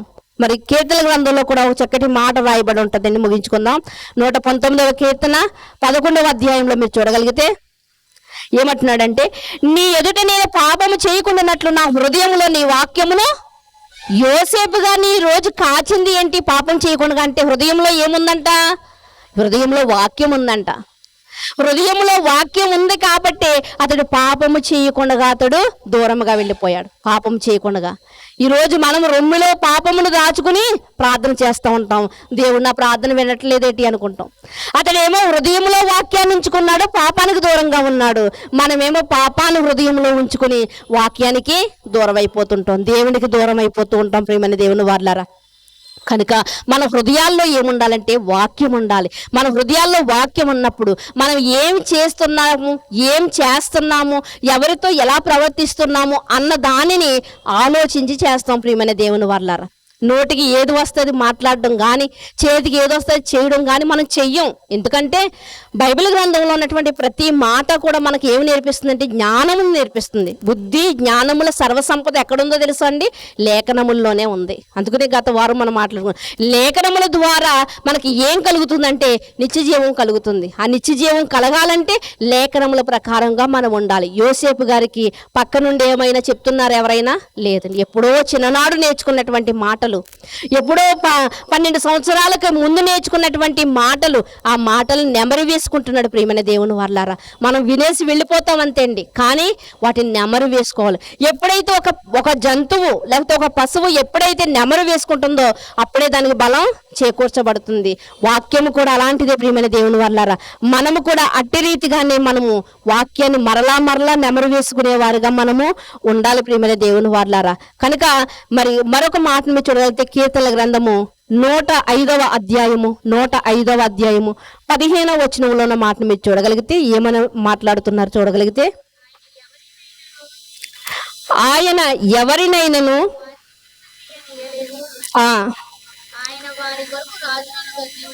ఆయన వారి కొరకు రాజులను గద్దించెను, దేశం మీదికి ఆయన కరువు రప్పించెను, జీవాధారమైన ధాన్యమంతటిని కొట్టివేసును, వారికంటే ముందుగా ఆయన యొక్కని పంపెను. యోసేపు దాసుడుగా అమ్మబడెను. వారు సంకెళ్ల చేత అతని కాళ్లను నొప్పించిరి. ఇనుము అతని ప్రాణమును బాధించెను.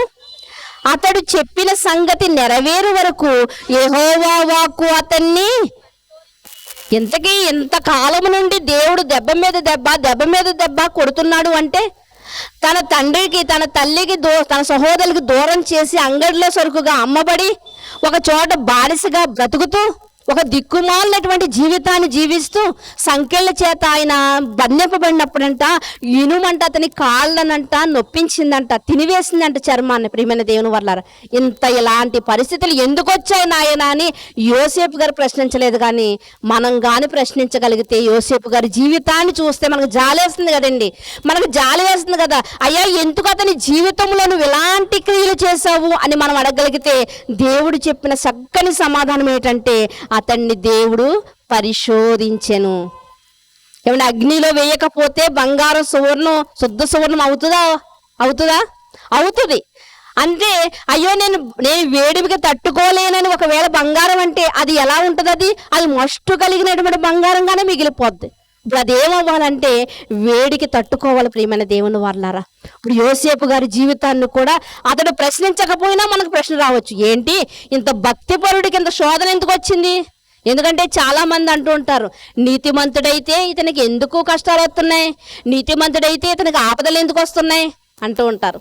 నీతిమంతుడైతే ఇలాగే ఉన్నాడేంటి, ఇంటి మీద ఇండ్లు కట్టుకోలేదేంటి అని అంటూ ఉంటారు. కానీ నీతిమంతుణ్ణి మరింతగా దేవుడు మరలా ఏం చేస్తున్నాడు?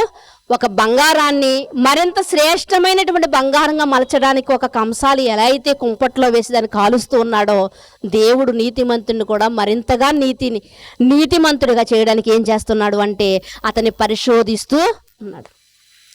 అలా ఉలి దెబ్బలకి సుత్తి దెబ్బలకి శిలగా ఉండవలసినటువంటి యోసేపు ఎలా అయ్యాడు అంటే శిల్పముగా ఏ శిల్పంగా అంటే ఒక అందమైనటువంటి శిల్పంగా మారాడు. కాబట్టి మొట్టమొదటి మనం చదువుకున్నాం, ఫరో ఏమంటున్నాడు అంటే అతని చేతికున్న ఉంగరాన్ని తీసి పెట్టేశాడంట.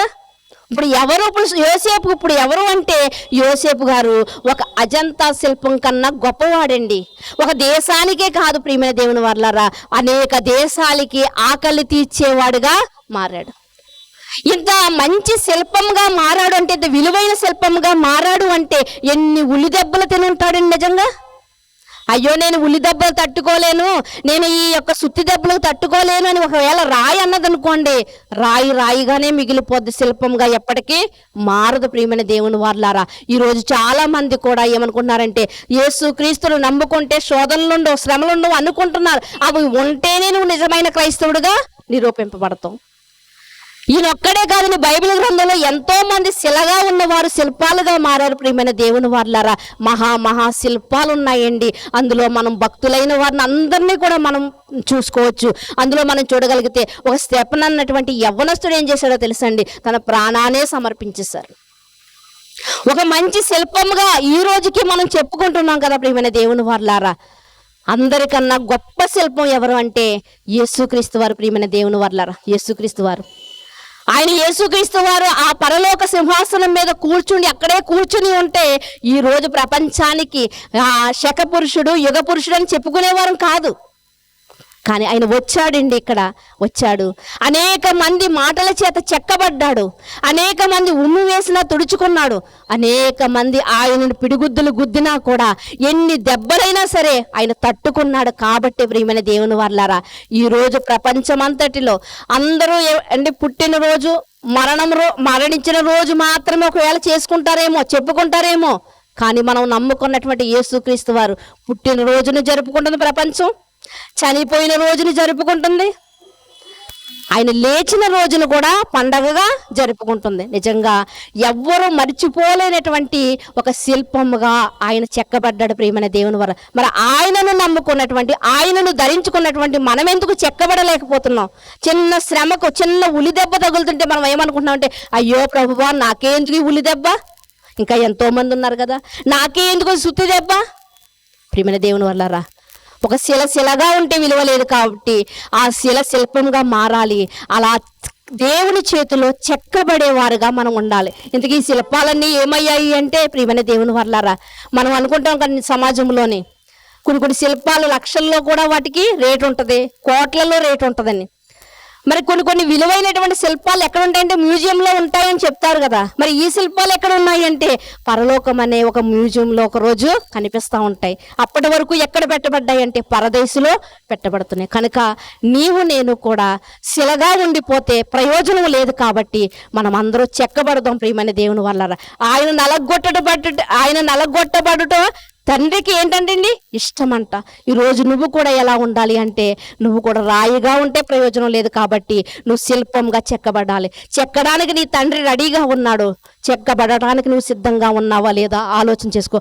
ఒకవేళ చెక్కబడితే ఇవి అనేక దేశాల ఆకలి తీర్చినటువంటి ఒక మంచి శిల్పంగా యోసేపుని ఎలా నిలబెట్టాడో, యేసుక్రీస్తుని ఎలా నిలబెట్టాడో, పౌలు గారిని ఎలా నిలబెట్టాడో, నిన్ను నన్ను కూడా దేవుడు అలా నిలబెట్టడానికి ఆయన సిద్ధంగా ఉన్నాడు.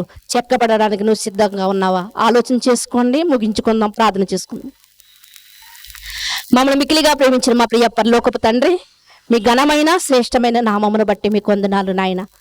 చిన్నపాటి శోధన కలిగేటప్పటికి, చిన్నపాటి శ్రమ వచ్చేసరికి, చిన్నపాటి అనారోగ్యం కలిగేసరికి నాకే ఎందుకు వచ్చిందని మేము తండ్రి దేవా అనుకుంటూ ఉన్నాం.